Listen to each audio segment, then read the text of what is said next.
Good morning, Tucson, Arizona, and Pima County. Welcome to the Fresh Start Show.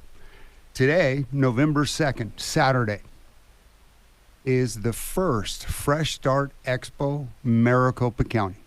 That's why Dr. Holt is not with me this morning. He is already preparing for the event, and he's up in Phoenix, and he's getting ready to go. And I'll tell you what, we'll talk about it a little later, what's going to go down at the event and how that's going to transpire. But welcome to the Fresh Start Show. My name is Tom Cortese. I am the co-host of the Fresh Start Show, and Dr. Damon Holt, as I said, is also the host of the show, and he's not going to be with us today.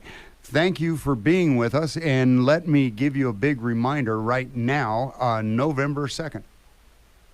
On November 5th, Tuesday, is the general election, and those who are doing early voting, mail-in ballots, all of those things that have already been done, bless you, and thank you for participating in the process. But for those that are going on the day and going to vote at the election sites, over 126 of them around the city, that you'll be able to go and vote. I just hope we have huge numbers. I hope we have big participation. And like we are constantly talking about on this show, is one of the things that we do at Fresh Start is the restoration of rights, which I have benefited from myself. And I will be voting in this election on Tuesday, the second general election that I will be voting in my entire life. And I'm 62 years old. So it's emotional to me, it's moving to me, and it's exciting. And I've been studying everything that's in the election and all of the propositions and all of the candidates that are up for election, even the judges, and looking into that. And there's a proposition on the judges, whether they should just be grandfathered in or whether we should decide each time. And man, it's super interesting to investigate those things that are before us that are going to change the way people look at life. I mean, some of those 139, 140, I mean, serious consideration on those. Please look at those, read them, examine and study and research, and make an informed decision. And man, I'm just excited about it. So here, I had to get that plug on election Tuesday, November 5th. But today, Phoenix. We don't necessarily have in this state a lot of people that are restorative justice, transformative justice, moving forward from a punishment mentality and mindset in the prison system, in the correction system, in the sentencing code.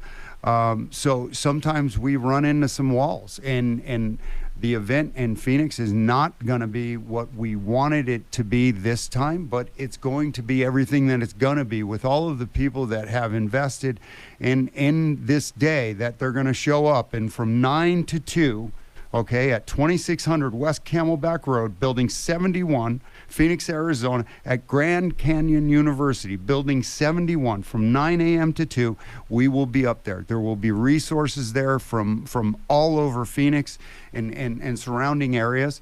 I believe what we have as far as legal is a couple judges from Justice that are going to be there giving advice and information, and we'll see when we get there. I mean, I do Tucson, and Dr. Holt has been with the committee that has been doing Phoenix and struggling to get the relationships that we need to get everybody at the table to do the things that we do here in Tucson. I had a wonderful story the other day. A gentleman called me in the morning, and he said, I just wanted to give you this story about your friend who we have helped since he has gotten out and gotten into a halfway house and stuff like that. He went back to court because on the day of Fresh Start, October 19th, here in Pima County, he was able to get set up for a court hearing date, so that he could get his rights restored, so that he could get fines reduced. And all of those things happened for him. And what they told me is that it was like when I went last year, everybody in the courtroom was there for Fresh Start. And all that, it was all of the hearings that were set up from the Fresh Start event for that day for people to go before a judge, because there's some things that they have to do notifications on and stuff like that in order for you to get your rights back. And how wonderful is that to have a couple courtrooms filled with people from the Fresh Start event waiting to get the judge, go before the judge and have granted those things like seal your record for expungement, restoration of rights, fines reduced, structural payments, and the seal your record. There's so much to be said for that. It's not everything, but it is something. And for the people that I have seen that have received the seal your record, it is such a burden lifted off of them that it's just absolutely incredible. And I can't wait for Maricopa to get to the point where they can have all of the same services in Maricopa that we have here in Pima County. It's difficult because a lot of people don't have the same mindset that the wonderful people here in Pima County have. And when I get to that, let me just say, October 19th was an incredible day. As we said, well over 200 and some odd people went through the court system, and they went through the tables of the resources. There were gift cards given away from Walmart. Thank you, Walmart. Big shout out for them giving us gift cards in order to bless families moving forward. It was very, very cool that we were able to do that. But here's the thing. It took a lot of people to pull this off, and all of those tables that were set up down there were filled with people that cared about our futures. And I mean, DKA came out and they offer a whole truckload of services, but they also offer clothes, and they gave out all their clothes. They ran out of clothes. I mean, that's a cool problem to have when you brought racks and racks and racks of clothes. And you know, the guy, and let me stop and give a shout out to Santa Rita out there at Wilmont, Daniel and that group. There's a group of men out there that are moving toward futures where they can have flourishing futures, not only for themselves, but for their families and loved ones. And it's very cool. These guys didn't have a release center there, but they're almost creating a release center there because there are so many people that care about their futures and how they're going to approach that future, and they're approaching it now while they're still locked up. And big respect for you guys taking the initiative to just grab it by the horns and do what you need to do to be prepared for the day you walk out of there. I mean, when you walk out and you show up at the release center, and they should have your ID. They should have your social security card. You should be writing the letters that are necessary right now to get all of that stuff set up so that your parole officer is giving you all your paperwork when you go to visit them for the first time. That would be wonderful. It would also be wonderful if we could have housing and we can have a job for you waiting the day you get out. And that's another thing that we're working on. But what we're talking about, and what I talked to Dr. Holt about earlier today, this morning, is having the trauma services extend into the prison prior to release, so people don't have to wait to start dealing with the issues that put them in the place, that put them in the place, that put them in the joint. So if we were able to bring in some of these trauma circles, like I explained to them, and you could look it up online, Fritzy Horowitz does trauma circles in the prison system, and the ACE exam, which is acute childhood experiences, is 10 questions of yes or no about abuse and those experiences. And she takes 150 inmates out on the rec field and puts them in a circle, and she goes to the center of the circle, and she starts at number 1 of the ACE exam. And if you answer yes to the question, you step toward the center of the circle. And inevitably, every time that she does it, when she gets to 10, most of the people that started on the outer ring of the circle are toward the center with her and with each other. And what they see and what they notice is that it doesn't matter what shape, color, size you are, you experience the same things and you go through the same traumas that the guy across the hall went in, that the guy in the other cell went through. You know, just because you're a certain color doesn't necessarily mean that you're the only one that experienced that. And yeah, there are traumas that are directly associated with cultures and all of those things. But what we're talking about is acute childhood experiences where abuse has occurred, and the vast majority of men and women that are in prison are in the 5 to on up range of saying yes to those 10 questions.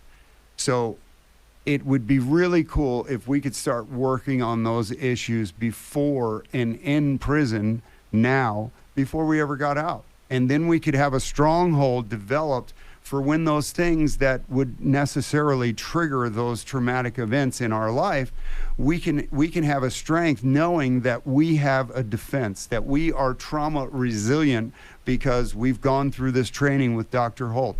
And Dr. Holt has fully agreed to start doing trauma groups at the prison. He'd love to do 12 to 15 in each group. We could do 4 to 5 groups a day. And it would be wonderful if we can get in there, and the Department of Corrections would allow us to do that.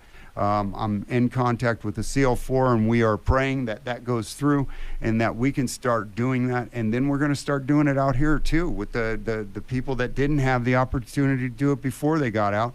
So let's work on it now, right? So amen. So I wanted to kick it out and thank DKA for sure, for all the clothes, for all that they offer. Annette and Claudia, all the girls out there, man, thank you. And the super young lady that got her rights restored so that she would be able to vote in the general election. God bless you. And I hope to see you on Tuesday. That's going to be a lot of fun. So very cool. And now,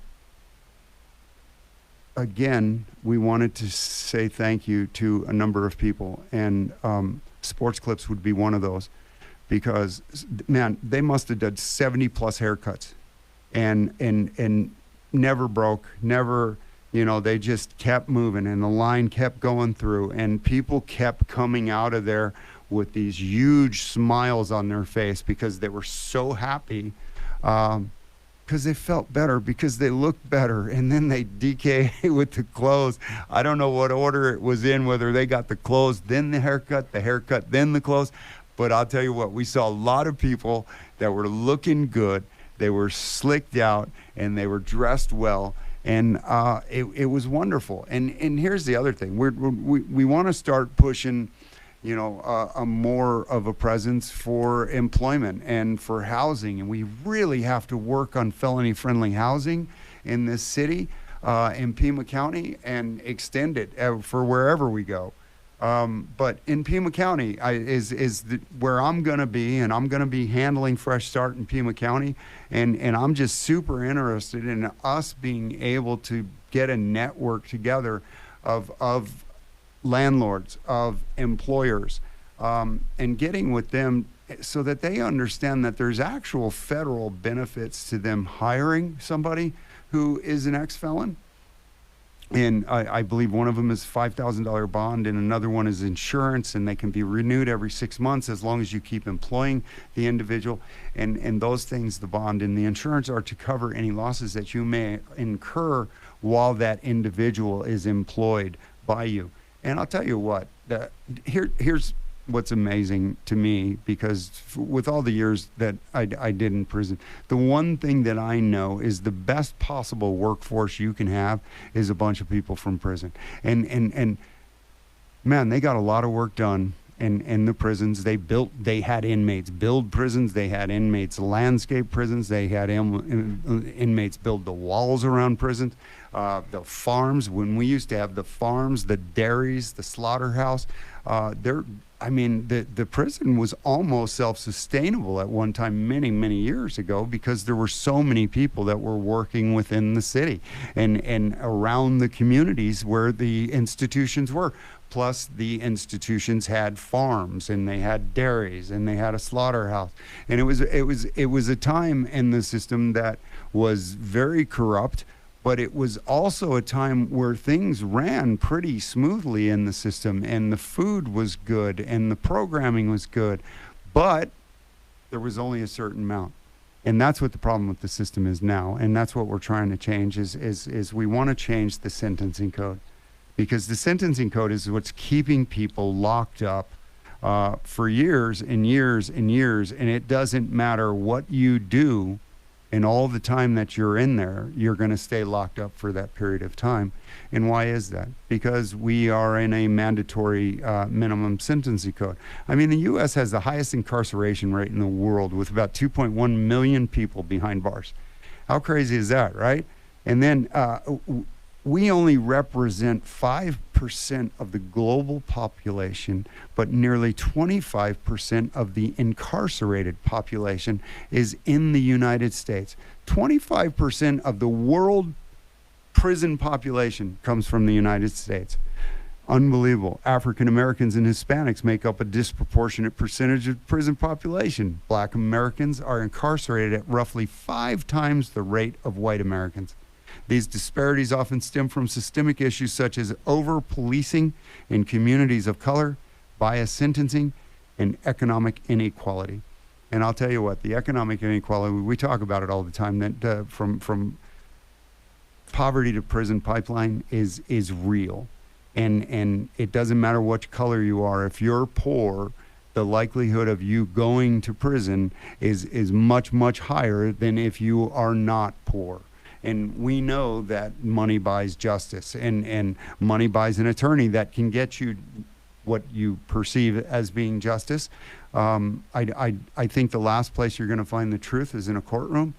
There are too many rules that keep the truth from coming out, and there are too many things that keep the defendants from allowing the story to be told. And if we were in a restorative world and a transformative hearts, we would move more toward why something was done. I say it all the time. If a man commits a theft and a burglary, do we care why he did it?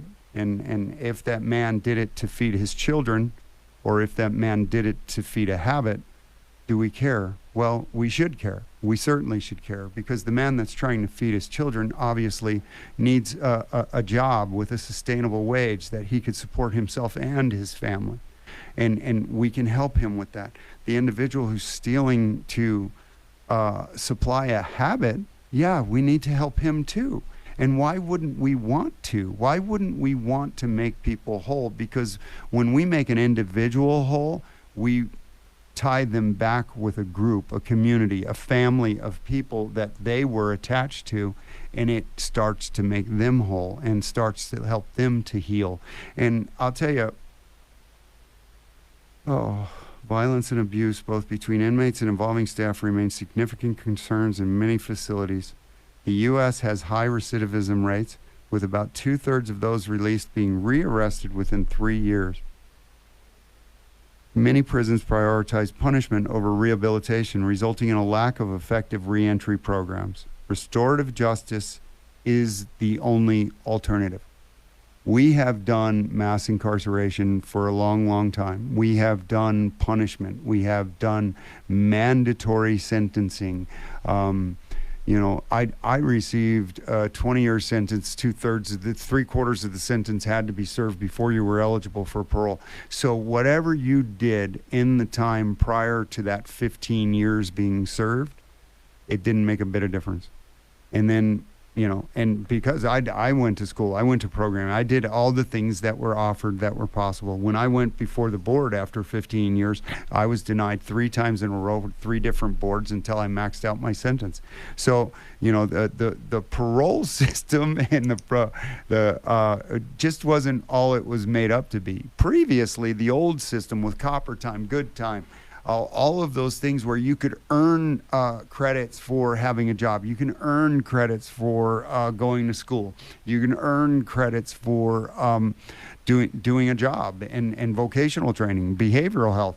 That's what I believe we should have in this country. I believe it's what we have to have in Arizona.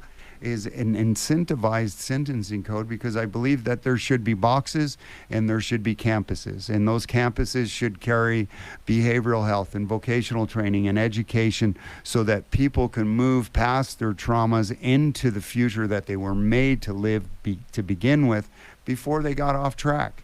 And there has to be boxes, because there's some people that don't want that. There's some people that don't want to associate. There's some people that want to disassociate. There's some people that are just antisocial and shouldn't be coming out. You know, and I'm not the judge of anyone, but I've been in prison for a great many years, and I know people that would be a menace to society.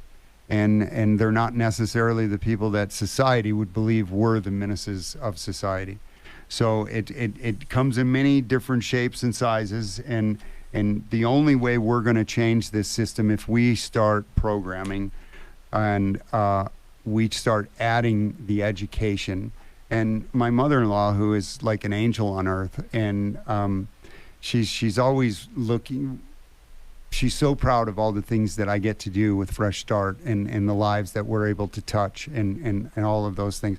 She sent this to me because she's just that she's a special person, and she said, be the person who breaks the cycle.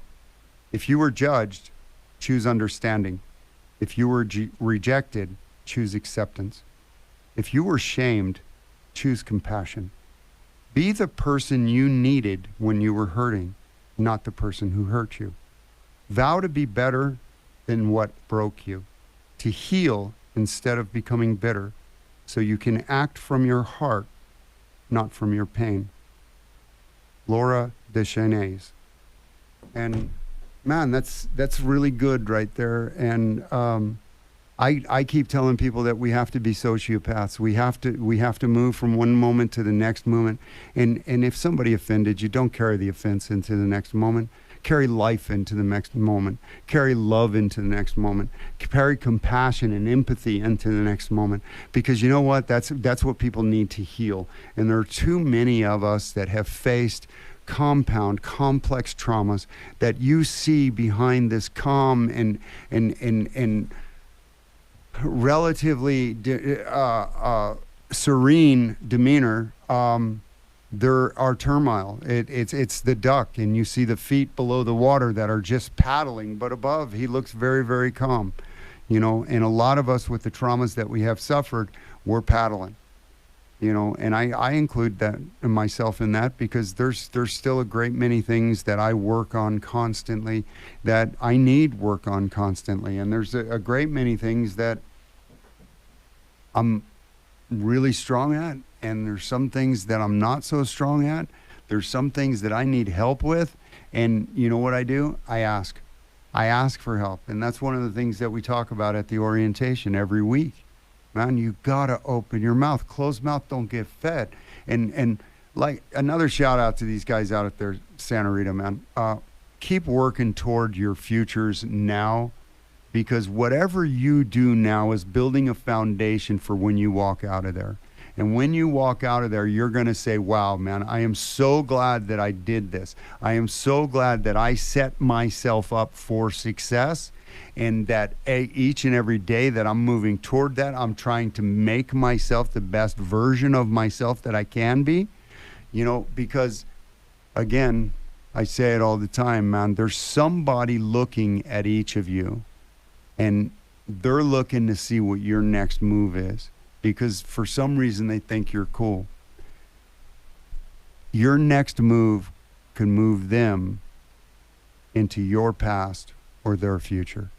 But it's up to you, man. And you have a great many experiences, not just your experiences, those experiences of all the men that you were locked up with. And you can use those experiences to help anybody that you come in contact with, and help them move forward, so they don't have to live the life that we lived when we share our experiences and help people move past them. Well, now, Maricopa Fresh Start, it's kicking off 9 to 2, 2600 West Camelback in Phoenix, Arizona. It's the first one and a first of many, okay?